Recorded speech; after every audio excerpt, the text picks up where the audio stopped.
ఏదన్నా కానీ ఈ నేల తాలూకు సారం విశిష్టత దీనికే ప్రత్యేకం తప్ప ఇంక ఏ జిల్లాకి ప్రత్యేకం కాదు.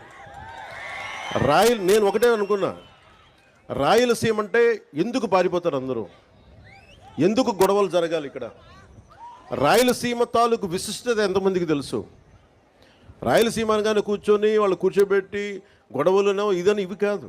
రాయలసీమ చదువుల నేల ఇది. కోస్తా జిల్లాల కంటే ఎక్కువ గ్రంథాలయాలు ఉన్న నేల ఇది రాయలసీమ.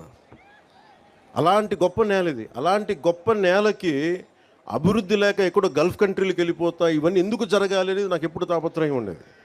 ముఖ్యంగా రాయలసీమ యువత మీకు ఎంత తెగింపు ఉందంటే, నేను ఒకటే చెప్తాను, కర్నూలుకి సుగాలి ప్రీతి సమస్య వచ్చినప్పుడు నేను కర్నూలుకి వస్తే 1,50,000 మంది యువత వచ్చారు. నేను ఆశ్చర్యపోయేవాడిని.